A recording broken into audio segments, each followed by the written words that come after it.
Olá, bem-vindo ao programa Sexto Sentido, onde aqui você vê o invisível, escuta o inaudível e acessa ao impossível.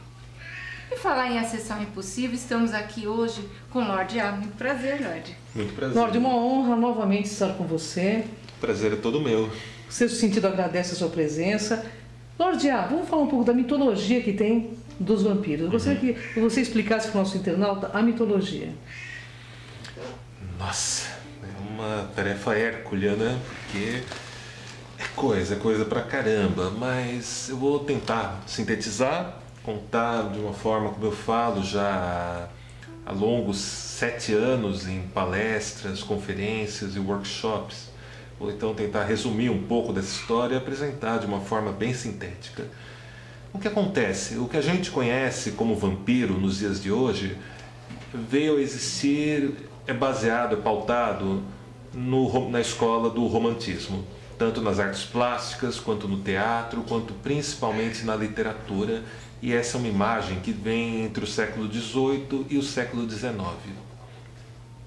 É uma imagem bem interessante, ela criou toda a mítica teatral, do cinema, dos livros que você compra nos dias de hoje, dos filmes que você assiste, das peças de teatro, dos musicais e muitas outras coisas.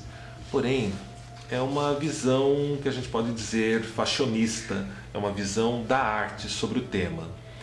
É uma, como a gente pode dizer, uma máscara da nossa cultura para falar de temas tabus, de sexualidade, de medo, do que é estar realmente vivo, do que é realmente sentir tesão pela vida e tantas outras coisas.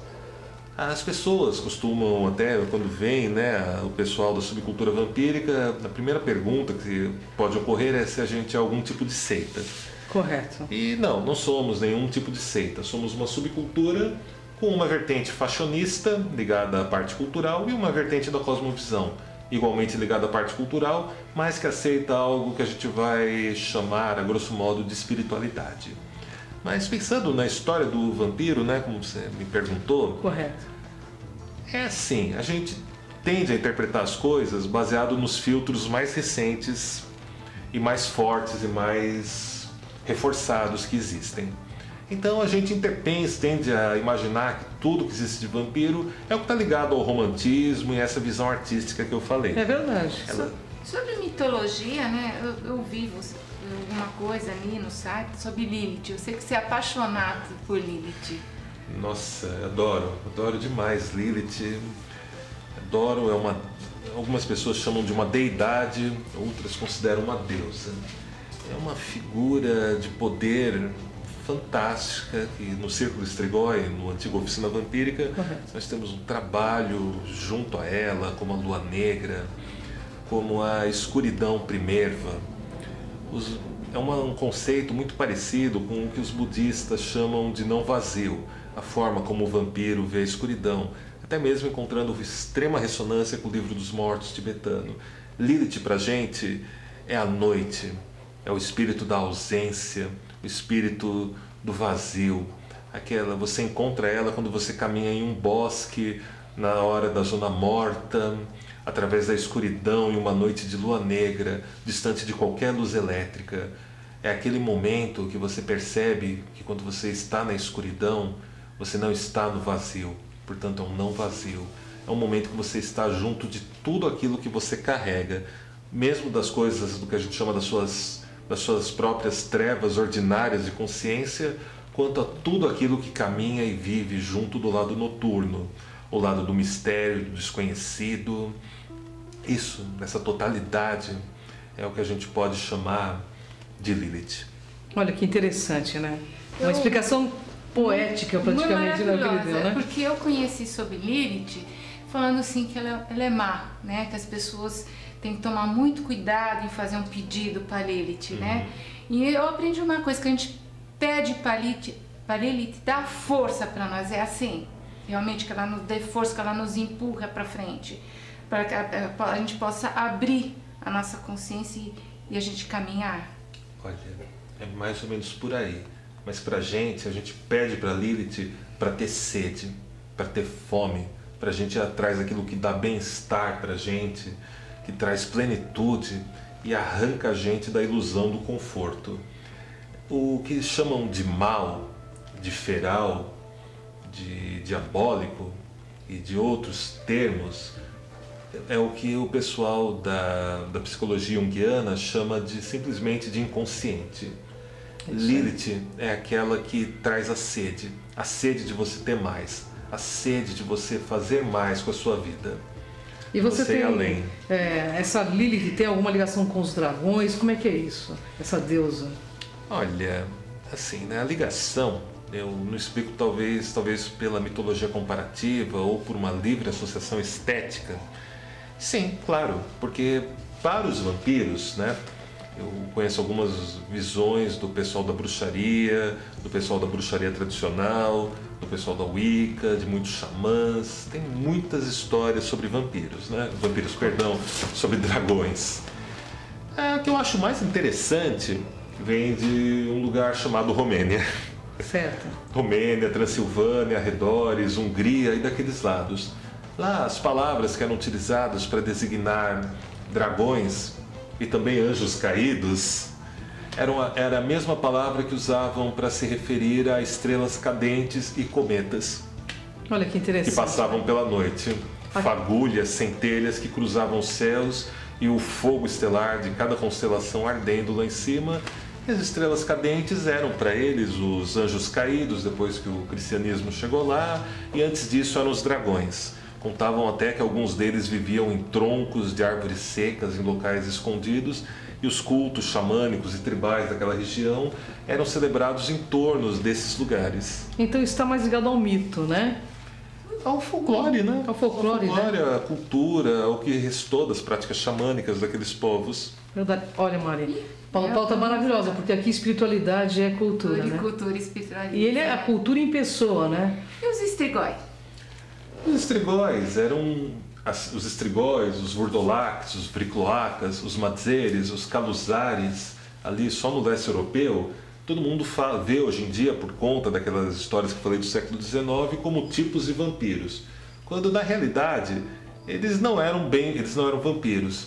Eles eram antigos ritos baseados em processo estático, alguns relacionados à caçada selvagem, outros relacionados a cultos de fertilidade da terra, ou ritos de fertilidade da terra, como diz minha amiga Kat Friswold, e ainda outros eram associados a pequenas guildas de profissionais de algibeira, como ferreiros, parteiras, herveiros e todo aquele povo que vivia bem no mato, longe de tudo e tirava seu sustento, sua vida em harmonia com os ritmos da natureza.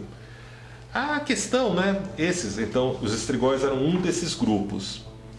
E eu falei o nome de alguns outros grupos. No norte da Europa, vocês encontrariam muito próximos disso os berserkers, que eram aqueles guerreiros que se vestiam com peles de lobos, machados enormes, e aqueles caras de 2,5 metros que entravam em processo estático, entravam em transe, e cada um deles pegava tranquilamente 10, 12 caras no machado. Outro também que tinha naquela região eram os Ulfhedgers, que eram os cabeças de lobo. Eles, ao invés de se vestirem de ursos como os berserkers, se vestiam com cabeças de lobo e faziam com espadas e com lâminas, tocavam o terror em quem invadiu o território deles. Tribos diferentes. Sim, sim. Todas baseadas em um processo xamânico, em um processo estático e relacionado a esses ritos da caçada selvagem e muitos outros. Na Alemanha, a gente encontraria os Wurgs, que depois eram chamados de uma sociedade secreta, mas no entanto também se vestiam de lobos e tinham todo esse trabalho, processo estático, muito próximo do xamanismo, né? E na literatura? Atualmente hoje nós temos os filmes Lua Nova, né? Do vampiro. Fala um pouco sobre isso. Que vira um mito, né? O vampiro vira um mito, né? Nossa, a meninada hoje tá alucinada por vampiros, é verdade. Tá.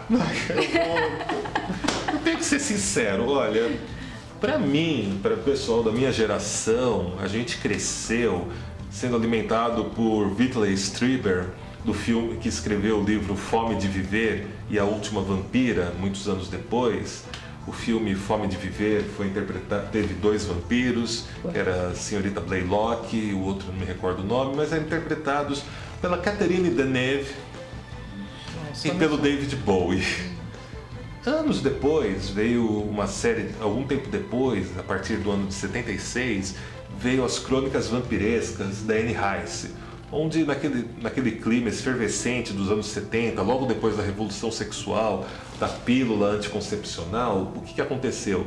Os vampiros, o apetite vampiresco, a fome vampiresca, o sangue, deixaram de ser temas malignos e foram sendo diluídos e se tornando temas abordados pelo humanismo, de uma forma única e muito especial. E a Anne Rice, que escreveu Entrevista com o Vampiro, que virou, 2 décadas depois, virou um blockbuster com o Tom Cruise, o Brad Pitt, o Antônio Bandeiras, o Stephen Heer e a Kirsten Dunst, ela levou o vampiro a um novo patamar, a uma densidade de personagens com densidade psicológica, que questionavam muitos valores do que era realmente ser humano, do que era estar vivo, o que era tabu, o que era correto. Era um tema interessantíssimo.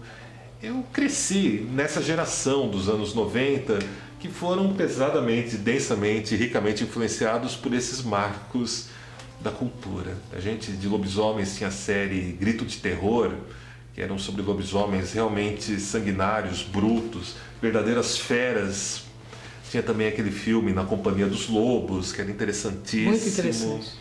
Assim, eu cresci com essa produção cultural, uma coisa mais densa, mais psicológica. Quando eu vejo Crepúsculo, Lua Nova, Amanhecer, eu entendo que é uma visão do zeitgeist das pessoas dessa segunda metade da primeira década do século XXI.